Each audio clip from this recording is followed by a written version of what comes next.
Hi fam, and welcome back to the channel. My name is Malia and I have Nash here. Soup. We're gonna make some lunch for this guy right here. So today I just wanted to film like a life update, day in the life with two kids. Soup. I'm gonna make some lunch for this guy. Can you go get your plate? Go get your plate. So I just wanted to give you guys like a life update today. It has been a few weeks since I've been on here. And sorry, it's just been a little crazy around here. I feel like I say that every time. But we have been going through like an 18-month... Mom? Oh my god, look what he brought me. How cute. No, not quite. I'll get a plate. We've been going through like an 18-month sleep regression with Nash. And I feel like it's been a month where we haven't had any sleep. I feel like he just woke up one day and was like, oh my gosh, I'm in my room alone. Where's my parents? It's dark, it's quiet. I don't know, maybe it was just like a growth spurt or like, but yeah, he just had this realization. Ever since then, he was not able to sleep. Like, it used to be so easy to put him down. We had him sleep trained since age 1, and we would put him in his crib, shut the door, and then he would just drop down and fall asleep. It was so easy. I don't think I realized how good we had it until he was not sleeping anymore. Okay, come in.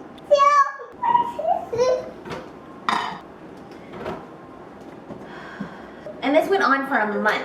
We'd have to stay in the room with him until he fell asleep. Nico would sleep in his room on the floor with him a few nights a week until he would fall asleep, and then Nico ended up falling asleep. And I feel so bad because Nico had work the next day. It was just crazy. So I feel like we're finally coming out of that full stretch. Okay. I made some beef and cabbage soup here with potatoes. And Nash loves it.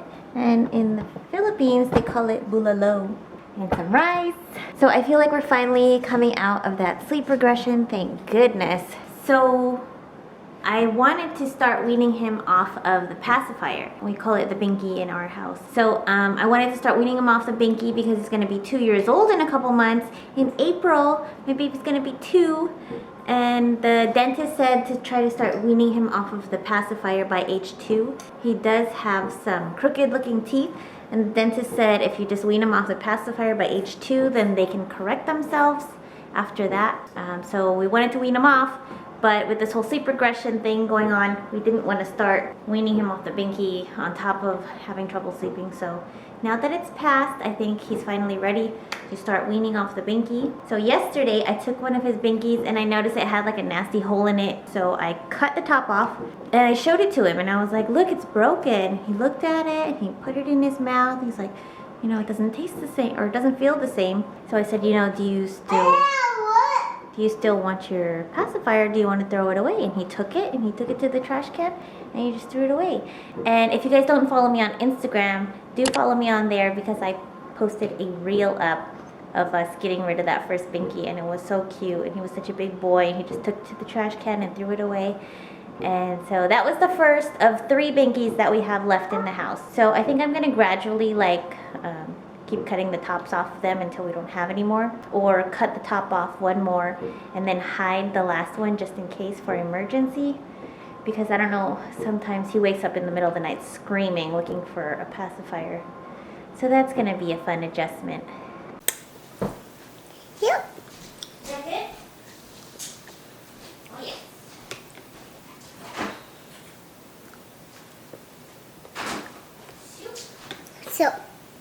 So today's kind of a special day. I don't usually wake up looking like this. Got my eyelashes in and my hair straightened. Trust me, I don't get this dolled up every day. But today, I decided to get a haircut and have some self-care. The last time I had a haircut was probably 2 years ago when Nash was born, so it's been a minute. Oh, also this weekend is Valentine's Day.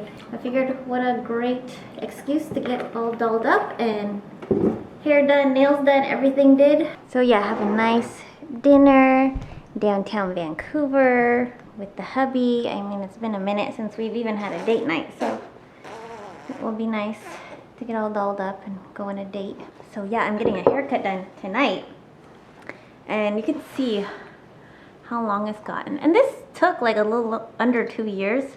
And it got pretty long, so. And I had it chopped up, probably chin length. And it grew that much. And so I'm gonna do it again. I'm gonna go chin length again. Show you the before and after. But yeah, gonna get that done tonight. So I got all dolled up. I feel like if you don't have your makeup done and you go super short, then sometimes you end up looking like a boy. So I got the face all done. So it would be a whole complete picture once it's finished. And I can take a picture and post it for you guys. So the next video you will see the mom cut. I wanted to go short because a couple days ago I was giving my baby a bath and I noticed one of my long hairs was wrapped around her little finger, cutting off the circulation.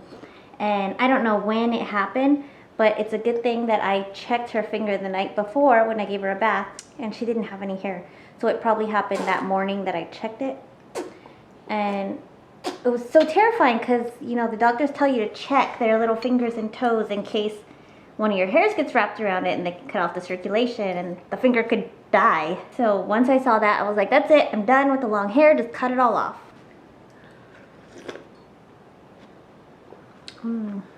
That's good, huh? Also, I was gonna say, when I'm breastfeeding, my hair is all up in Nora's face, like poking her in the eye, so it's just not practical having this long hair when you're breastfeeding. So I'm just gonna chop it all off and I can have the long luscious look once I'm done breastfeeding and she gets a little older. My husband's all for it. He's like, oh yeah, short hair, it's like stranger danger, right? It's like, oh, who's this stranger I'm married to? He's like, yeah, it'll spice things up in the bedroom. Keep things exciting, right? Oh, that's good. Good, good?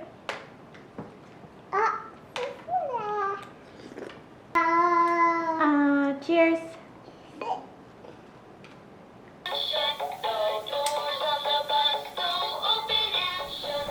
If I hear wheels on the bus one more time, I'm going to lose it.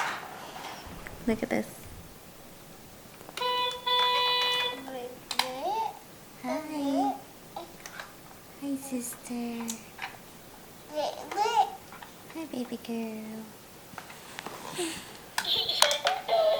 Isn't this cute?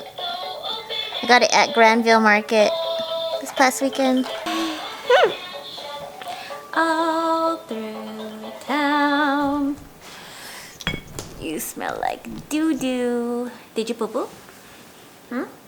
Okay, so yeah, this past weekend I had family in town and they were visiting from California. If you guys don't know, I'm originally from California before I moved here to BC after I got married. And so they came up to visit and it was nice. Last time I saw them, I was pregnant with Nora. It was for her gender reveal. And so this time they got to meet her for the first time. It was really special. And they saw Nash in his full-on terrible twos, having his random tantrums in the middle of dinner at a restaurant. But you know, toddler life. So it was nice having family visit. We went to Granville Island, took this little sea ferry there, went up to the suspension bridge. So we just took the family up there, saw the bridge, went for a tiny little hike, and I love that hike too. It's beautiful. It's a green forest with moss everywhere. It's kind of like, it's like a movie set. I'm not sure if you did poo-poo or not. Oh, you did. All right, I got a dirty diaper to change. Diapers changed. So my family came to visit and they noticed I didn't have my pets anymore. I used to have a dog, an Australian Shepherd, and a cat. And I adopted the dog from one of my neighbors. And I bought him when he was a puppy from her. And she said he was gonna be a mini. And he was the perfect size when I got him, but then the mini ended up growing 30, 40 pounds and we were in a condo at that point. And Australian Shepherds are just such high energy dogs. Like we took him to the dog park 2-3 times a day, walked him, and it still wasn't enough for this dog. So when I was pregnant with my son, we decided to find the dog a new home. And so my family came to visit, and they're like, I don't know how you could ever give up a pet. They're like children. I mean, the dog was high energy. We didn't have a yard for him. It was just a bad fit to begin with. You know, it's our fault. We should have did more research on the breed. I mean, I wanted an active dog, but this was just like way too much. They were like, you know, how could you ever get rid of an animal? It's like having a child. And I've been thinking about it, and like having a pet is honestly nothing like having a child. And I think it took having children to realize that. You're raising these little humans to have morals and ethics. They can disagree and agree and have their own opinions. Animals can't do that. And you're not only raising children, you're raising little people to become adults. You're not just with them as a child, you're with them their whole lives. You're teaching them how to be adults and citizens of society. And I think the best way that I can put it is I would honestly give my life for these two little humans, and I could never say that about one of my animals. So yes, I feel bad for giving them a home in the first place and then giving them up. It's not something I'm proud of, but in the end it was a better situation for them. I had interviews with different families until we find the perfect fit for our dog. We got him a home with a big yard, someone who lives nearby, and they had 2 older teenage girls, so they had lots of energy. They could give him time and go on walks. Whereas me, I was pregnant with my first child. I wouldn't be able to give him the time that he deserved. And then we moved into this townhouse, and we still had a cat, but my son ended up having allergies to the cat, and I was afraid because the cat was really a lap cat, so she would jump on your lap, and I was afraid because she kept going into my son's nursery. I was afraid that she was going to sit on him or suffocate him. There's all these different things that go through your mind when you're a parent. A pet becomes, I don't know, not a liability, but just another risk to your child. So we ended up getting Harley, which is our bunny rabbit for Nash, and I did all kinds of research on rabbits. I wanted to get a turtle, but they have salmonella. I wanted to get a bird, but they're not very cuddly. So I wanted something soft that my son could, you know, pet and play with and also feed. So a rabbit seemed like the best choice for us. And low maintenance, because they don't have to be walked. He's actually litter box trained, so it's super easy to take care of a rabbit. So yeah, I just want to encourage you guys, before you add a pet to your family, do your research. If you're adding a dog, look into the breed, look into the different kinds of risks that are involved with any kind of animal that you're bringing into the home, especially allergies or dangers if you have kids in the house. Hi. Hi, sister. I see you back there. Where's my girl? Where's my girl? Okay, where's my boy? Come. Okay, we're having some big emotions right now. Okay, I also forgot to tell you guys that we are renovating Nash's bedroom. So since we took one of the walls off of the crib, I was like, why don't we just get him a toddler bed? So I found one on Facebook Marketplace, and I've been making a Pinterest board for my ideas for the new toddler bedroom. And I kind of want to do like a wrought iron bed and some shiplap on the walls, and maybe like a more masculine color in there. I'll put some of my inspos up here. And yeah, so I found a bed on Facebook Marketplace. It's one of the ones from IKEA, and they don't make it anymore. So when I found it, I was super excited. So we went and picked that up, and then we're gonna be putting some shiplap on the walls. I totally cleaned out his room. Any toys that didn't have a home, I donated them. And then I pulled some toys, like half of his toys, I pulled out of rotation, so I put them up high in the closet so he couldn't reach them. And then every couple weeks I'll switch out the ones that we have over there in the toy box. I will switch them out and give him the ones that I put in the closet. That way he doesn't get bored of these toys, because I feel like we have so many. And then baby girl over here, baby girl over there is outgrowing her bassinet in our bedroom. So I feel like we're gonna have to eventually move her out of my bedroom and put her in her own room. And I still owe you guys a tour of the nursery. So I feel like the nursery is finally done now. And it's just in time because I'm going to move Nora into her own nursery, in her own room. I'm not looking forward to it. I love having her in our room. It's just like a safety thing. It just comforts me to know that she's right there. And she also wakes up like 2-3 times a night still, and she doesn't cry. She just like wakes up and looks for her pacifier, and she will cry if she doesn't find her pacifier. And she's right next door to Nash's room, so any little noise and I feel like Nash is going to wake up. If he hears her crying, he's super protective of his sister too, so if he hears her crying, he's gonna wake up and go check on her. So it's going to be an adjustment. We'll see how it goes. And I'm also not looking forward to her leaving because she's my little bestie, and I've gotten so used to having her in my room and seeing her little smile first thing when I wake up in the morning. Hi, Sissy. Hi. Hi, babe. She's the sweetest thing. I love her. I think that is it for all of the updates. I'll be doing another sit-down video soon. I want to do one on postpartum and becoming comfortable with your postpartum body. We are reaching 4 months. Nora is 4 months old next week. And I feel like my body is finally starting to, I'm not going to say go back to normal, because it will never be the same again. And that's fine, you know. You are never going to be the same person again. You just gave birth to this beautiful little human being, and your body went through a lot. So you'll never be the person that you were before. You've grown, and your body has grown into something else as well.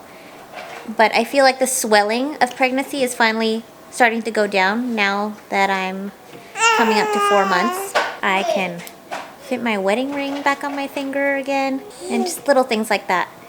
And especially for new mothers, I want to help you realize what you can expect with your postpartum body. I read a saying somewhere, and someone said, you're going to be meeting a brand new person after you give birth, and it's not going to be your child. It's going to be you. And it's so true. You become a new person inside and out. And it's an amazing feeling.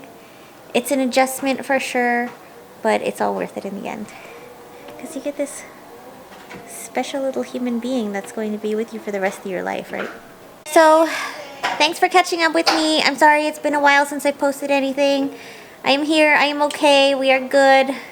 We're just living life. And yeah, if there's anything you guys would like to see, feel free to leave it in the comments down below. I'd love to get some ideas from you guys as well. So I will be posting up soon Nora's nursery reveal and Nash's toddler room remodeling. I also have some ideas for the highly requested names that I love that I won't be using for babies. People keep asking me to do another video on it, so I actually heard a bunch of cute new names this year that I wanted to make a video on. And these will be baby names that I love and also will not be using because I'm not planning on having any more children. And yeah, so thanks for sticking around. Don't forget to subscribe to see more videos like this. If you like this video, don't forget to hit the like button. Say bye, babies. Say bye. Mom! Mom! We'll see you guys next time. Take care. Bye-bye. Mom!